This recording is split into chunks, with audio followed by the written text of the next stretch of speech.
Global market से भी कोई बड़े सपोर्ट नहीं मिल रहे हैं हमें। वहाँ पे भी थर्ड स्ट्रेट सेशन है जहाँ वीकनेस है और लेकिन डोमेस्टिक मार्केट में जितना बड़ा एक्शन कल देखने को मिला, सबसे बड़ी बात तो अजय 10,000 प्लस करोड़ की सेलिंग ने इसे डरा ही दिया एफआईज की सेलिंग ने। Good morning Priyanka, good morning Dimpy. जी हाँ, कल जोर का झटका बाजार ने धीरे से दे दिया। बहुत जोर से भी लगा इतने बड़ी फॉल की लोगों को आशंका नहीं थी। हाँ। लेकिन मैं आपको बता दूं 10,000 करोड़ का हमने सेल फिगर कुछ 2-2.5 साल से देखा नहीं है। राइट। और कल जो एचडीएफसी बैंक ट्रिगर्ड फॉल थी और कल की जो फॉल रही है बाजार में, बता दूं मैं कि देखिए हम सब लोग बाजार में इतनी बड़ी फॉल देख के डर जाते हैं, but honestly hand on heart क्या ये पहली बार हो रहा है? The answer is no. हर बार कोई ना कोई मौका आता है और 22,000 क्रॉस करने के बाद हर पैनलिस्ट हमारे चैनल पे आके, मैंने तो आपको बता के मेरे मतलब मुंह थक गया कि साहब लार्ज कैप पे रहिए आप, बाजार थोड़ा सा एक्सटेंड हो रहा है ऊपर की तरफ, पार्टी एंजॉय सब कर रहे थे। लेकिन आपको भसीन साहब से लेके सारे फंड मैनेजर मुझे नहीं लगे थे कि बाजार एक्सटेंडेड है, बाजार ओवर एक्सटेंडेड है। तो एक ओवर एक्सटेंडेड बाजार की उम्मीद थी ही पहले से। एचडीएफसी बैंक ने उसमें ट्रिगर दिया। हम एचडीएफसी बैंक पे आते हैं और वो ट्रिगर की वजह से कल की जो फॉल हुई है ना, अगर आप निफ्टी को देखें तो उसमें 75% फॉल एचडीएफसी रिलेटेड है।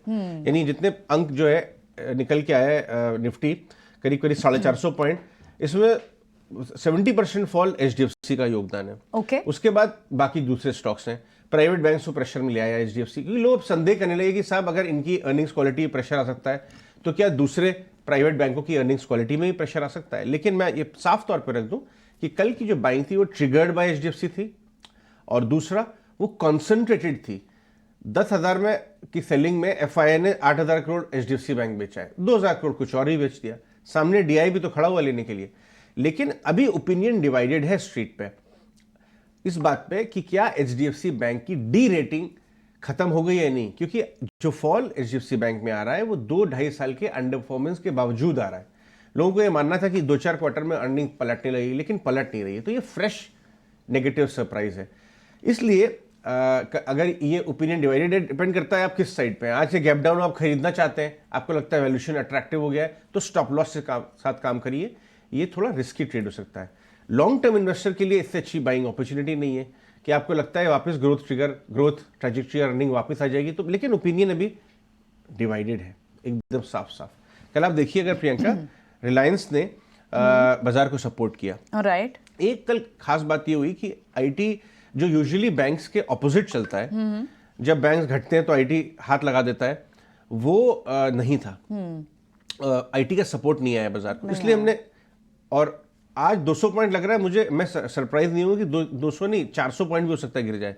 हो सकता है गैप डाउन के बाद और फर्दर सेलिंग आए, जैसे कि एचडीएफसी दिखा रहा है, क्योंकि बैंक्स ओवरऑल के ऊपर लोग क्वेश्चन मार्क लगाने लगे हैं। आज एलटीआई माइंडट्री भी दबाव में रह सकता है क्योंकि रिजल्ट्स बहुत खराब आए हैं। हो सकता है एलटीआई माइंडट्री की कमजोरी में दूसरे आईटी स्टॉक्स के ऊपर भी दबाव आ जाए। तो ये एक ओवरड्यू करेक्शन है, वो प्ले आउट हो रहा है। आप उसको डस्ट को सेटल होने दीजिए, उसके बाद आप स्टैगर्ड वे में अर्निंग्स बैक्ड स्टोरीज के ऊपर बाइंग की नजर लगाइएगा। दूसरा आप ये देखिए, एचडीएफसी बैंक ने जो किया ही, लेकिन ग्लोबल मार्केट का जो सपोर्ट था वो भी चला गया। 3 दिन से वहां दबाव आ रहा है, यील्ड्स भाग गई हैं, वहां पे डॉलर इंडेक्स भाग गया है। तो ये दोनों का मिश्रण एक परफेक्ट अपॉर्चुनिटी दे रहा है। लेकिन मैं बता दूं आपको, हफ्ता भर दीजिए, आप बाजार को सेटल होने दीजिए। अच्छा, ये जो अभी करेक्ट हो गया, pre election pre budget rally के लिए क्लीन हो जाएगी स्लेट आपकी। Sure. तो मामला ये है कि आज ये देखना है कितनी फॉलो अप बाइंग आती है, और आज के जो गैप डाउन के बाद क्या इंटरडे रिकवरी का केस बनता है, या गैप डाउन के बाद फ्रेश सेलिंग आती है, और इसके बैंक निफ्टी पर नजर रखनी पड़ेगी। ये आप सही कह रहे हैं, क्योंकि अगर आप ट्रेंड भी देखें ना तो बैंक निफ्टी पे तो शॉर्ट्स बने हैं, लेकिन निफ्टी पे लॉन्ग अनवाइंड हुए हैं। तो क्या एक चांस है कि रिलायंस शायद पुल बैक कर सकता है? क्योंकि आप बता रहे थे ना कि रिलायंस इस बाजार में भी अगर और वीक हो जाता तो हम तो और अगर रिलायंस बहुत जोर से करेक्ट होता तो शायद आपको ये 21,000 पे निफ्टी नजर आता, लेकिन हुआ नहीं। तो दूसरे और से कौन से एरियाज हैं? Consumer, IT, autos. कल का तो ब्रॉड बेस्ड सेलिंग होगा। एक रिस्क है बाजार में जो मैं अपने व्यूअर्स के लिए रखना चाहूंगा, क्योंकि एक डेटा ये दिखा रहा है कि जो रिटेल और एचएनआई इन्वेस्टर्स होती हैं, उनकी जो लेवरेज होती है वो लेवरेज लेके भी काम करते हैं। देखिए जो भी है, मैं सही और गलत का कहने वाला कोई नहीं हूं, लेकिन ग्रीड तो होती है बाजार में, राइट? Grid and fear. मेरे पास 100 रुपए है, लेकिन मैं 200 रुपए की पोजीशन लेना चाहता हूं, तो बाकी 100 कहां से लाऊंगा? तो मुझे लेवरेज लेना ही पड़ेगा। तो लेवरेज पोजीशन भी बढ़ती चली जा रही है बाजार में। अभी हम थोड़ी देर में शो में इस पर भी एनालिसिस करेंगे, साल भर के हाईएस्ट लेवल पे हैं, तो जो लेवरेज पोजीशन है वो शायद फोर्स्ड अनवाइंड होंगी। Okay. इसलिए कल जो है बाजार की फॉल कॉन्सेंट्रेटेड थी, मिड कैप स्मॉल कैप उतना ज्यादा घटे नहीं थे, आपको 20-20%, 10-10% नीचे popular mid cap small cap नहीं दिख रहे थे। राइट।